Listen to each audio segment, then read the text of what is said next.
Hello, everyone, and good morning. Monday morning. Um,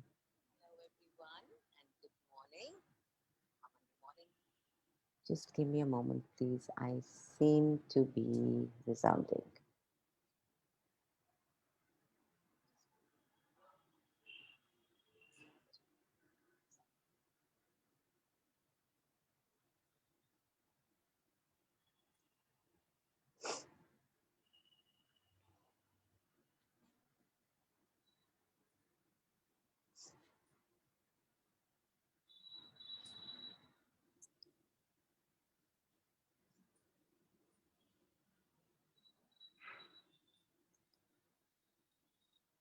Okay, done. All right. So once again, welcome everybody. Good morning and I wonder what we can speak about today around parenting. Parenting with parenting possibilities instead of parenting problems. Because most of us look at parenting as a problem. So when you look at parenting as a problem, you've already gone into looking at what are your problems with being a parent. So what if we can actually look at that question with a little twist, like, okay, what are your problems with being a parent? Some would say my kids don't listen. Some would say they don't eat their food on time, or they don't eat the right food. Some would say that they don't sleep on time. And especially now with with COVID and with schools having been closed, with everything being online, a lot a lot of people are having this issue of where the kids are having very erratic routines of sleep patterns going totally berserk, of their food patterns going totally berserk. And parents are like, what do I do now? What do I do next? How do I control them? How do I discipline them? So that's where, you start to look at the energy of control and discipline, because very often what starts to show up is that discipline comes from a lot of an energy of the need to control into contraction, the need to to teach them what is right and what is wrong, and then accordingly discipline them either by spanking them or abusing them, or worse still, pulling your energy out of their world. So I really wanted to talk about this one particular energy of pulling your energy out of the world, because this oftentimes, which seems to be, I'm just not going to talk to them, and I'm just going to, separate from them, and um, I'm just going to let them feel and know that I'm really upset because I don't even acknowledge them. How many parents have gone into that kind of a disciplinary action, thinking, at least I didn't slap them, at least I didn't abuse them, I just pulled my energy out of their world. That, friends, oftentimes is the worst abuse that you can do and be for your child. Not just for your child, also for your parents, also for your spouse, also for your siblings. So it's like when you pull your energy out of somebody's world, the person kind of goes into a freak out zone. What do I mean by they go into a freak out zone? They start to look for your energy. They start to look for, where did that go?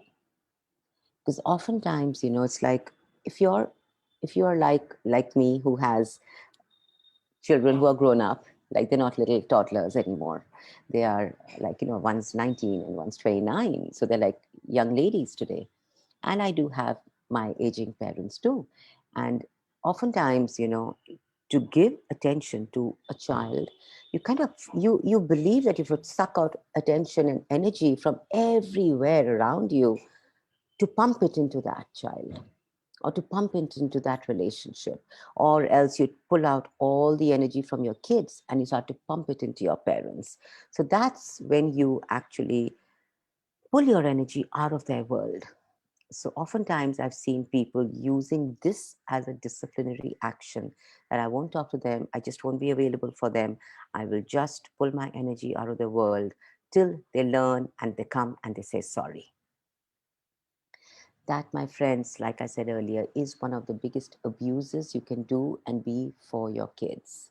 Because what really shows up in that is your child, instead of recognizing that, hey, what really happened, and okay, mom's upset or dad's upset, or what I didn't really create greater, so they are upset with me and they would like me to choose different next time. Okay, cool, fine. Looking at that energy, and now looking at, in their condition, they already know dad and mom are upset. They already know, probably, I mean, say, and this is coming from a space of where you as a parent are empowering, and you see your child choosing something really stupid, and that's what gets you to go upset. Okay, not a great choice, yet we are looking at that today. And then you go into being upset with your child for choosing what they did. So now somewhere, if you're empowering your child, and you're not coming from a space of being a controlling, strong, abusive parent, your child will see that, even if they don't acknowledge that. Even if they don't acknowledge that, they will see that. And they may just keep it to themselves, or they may just look at it and say, okay, next time I'm going to ask another question there.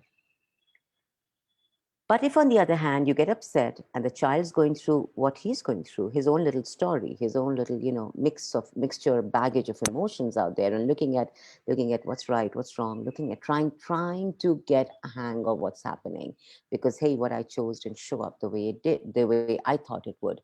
And if they're coming from totally unconsciousness, they will be looking at that situation as being a victim of it. Whatever that is for the child, it's not a comfortable moment. Okay, it's not something that the child is having fun with. They're kind of somewhere battling it. They're somewhere being challenged by it. And now, when you pull your energy out, what does that create for this child, or for your parent, or for your spouse, or for your sibling, if you're doing that with one of them? It gets them to go into a freak out zone, that there was something that was there that was contributing, and it's gone. Where did it go? How did it go? Why did it go? They go into all those questions which really don't create. I must be really wrong because it's gone. I must have done something wrong that it's gone. So the child goes spiraling down the rabbit hole, looking for, where was I wrong? Let me just know, where was I wrong? Where am I going wrong? Let me see, where am I going wrong?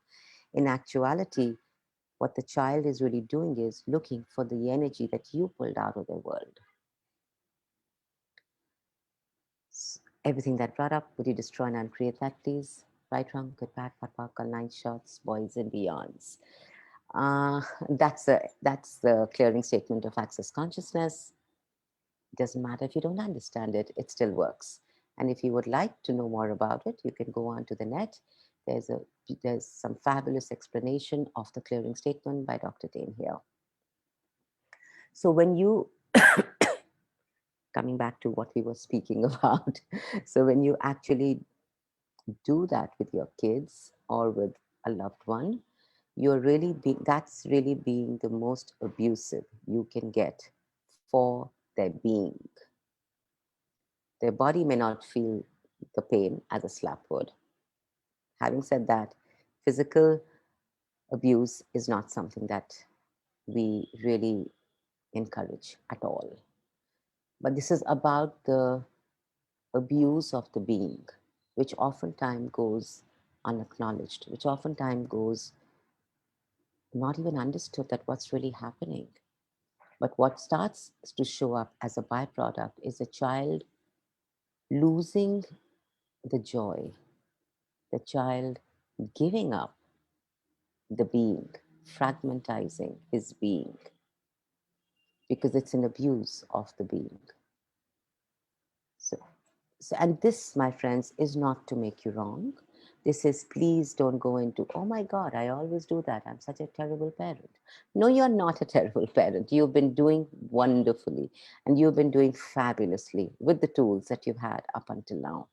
The tools that we've had up until now with discipline has been pretty much of this, Either you slap the child, or you punish the child, or you seclude the child, or else you pull your energy out of the child, out of the child's world, or else you take something away from the child which the child really is asking for, right? It's all about deprivation, rejection, punishment, discipline comes from deprivation and rejection. But it's not just rejection in that moment, friends. You're actually rejecting the being.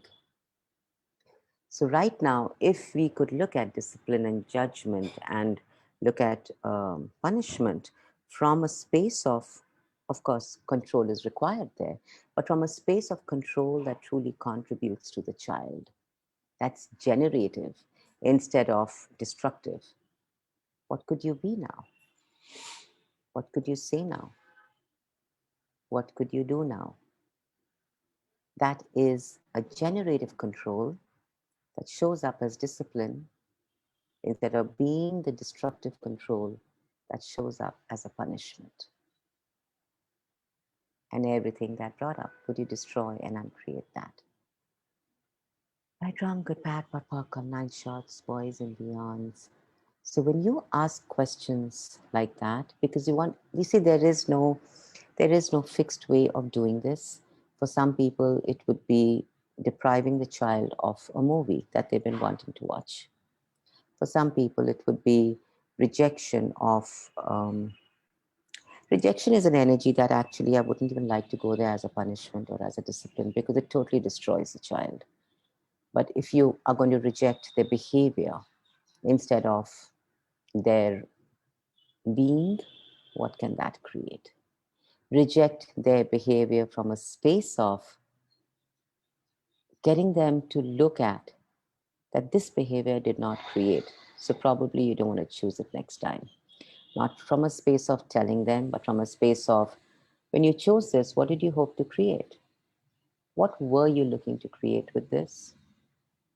Did it create that?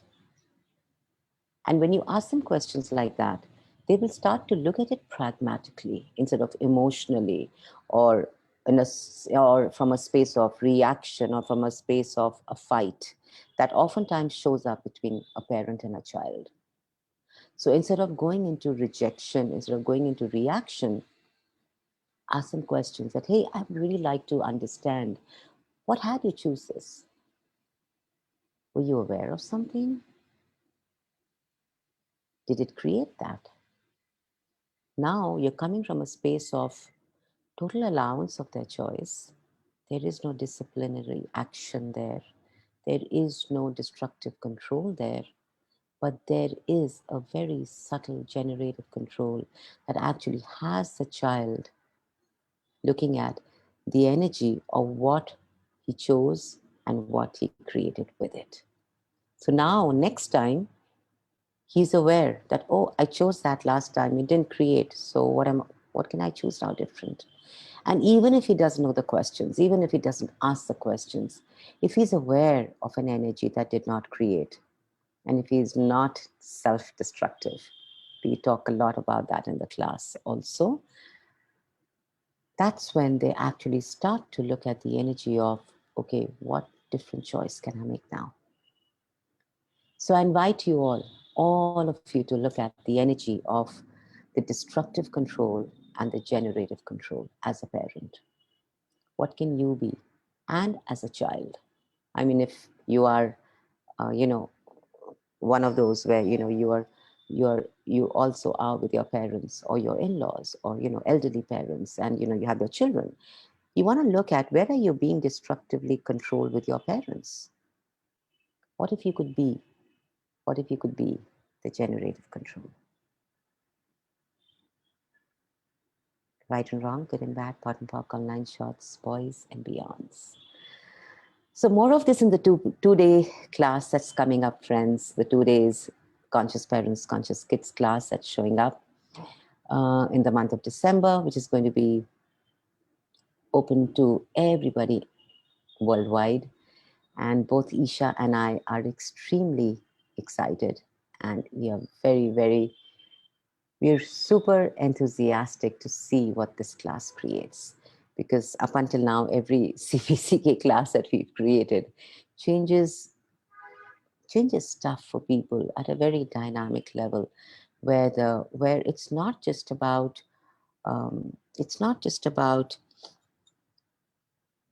parenting from a space of I have a child, but parenting yourselves. If I was my parent, how would I parent me today? It's from that space. So oftentimes, we have we have people coming to class who are not even parents, and they're like, I don't even know why I've chosen this class because I'm not even a parent and I'm not looking for a parenting class. It's their knowing. It's their knowing that this is what is required to change something, because this is not just about diapers and milk. Oftentimes we laugh about this, Isha and I. We're like, wow, people look at conscious parents, conscious kids as just a parenting class where we will tell you how much milk to feed your child and when to change the diapers. No, it's not that. It's really about parenting yourself into greatness. Because when you parent yourself into greatness, friends, you parent everything that comes in touch with you. You parent your animals, you parent your house, you parent your business, you parent your dog, your cat, your staff, your spouse, your siblings, your kids. And it starts with parenting yourself first. So it's not just for parents. Once again, this class is not just for parents. We had a beautiful person once come to class. He was almost 65. And he said that, he'd had a relationship with his father, who was, I think, 90 at that time. And he said that I've had a very uncomfortable relationship with my dad since I was 11. And I would really like to change that. And he also has a lovely son. And he says, I have the most beautiful relationship with my son, but I really want to change my relationship with my dad because I don't want to live in regret.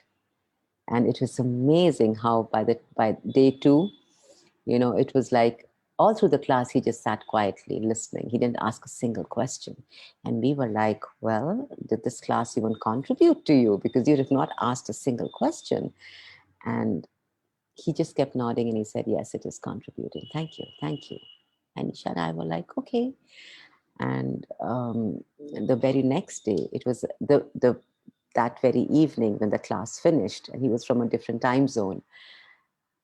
He finally unmuted himself and he said, my dad just called me and I am overwhelmed with joy, because he was speaking with his dad after a number of years. He hadn't spoken to his dad. And he said, I'm going to visit my dad. So it's truly, if you're truly looking to parent yourself, if you're truly looking to have a relationship of ease and joy and glory with your family, whoever and whatever that includes, I wonder if this class could be a contribution, friends. We invite you warmly. Come and explore a different way with family, with yourself. That's truly possible. What if family didn't mean just fights and hatred and hidden agendas and suppressed emotions? What if it was, what if you chose your family simply because you both knew that what you could do and be together, you couldn't alone? So, invite you once again, and I do hope to see you. And there are a number of wonderful CPCK facilitators around the world. If these dates don't work for you, get yourself to another CPCK class. All the Conscious Parents, Conscious Kids facilitators are absolutely brilliant. And thank you for being here. And thank you for listening to me. And if you have any questions, please feel free to just drop them in. We will take them up. Thank you once again, and I love you all. Bye, guys.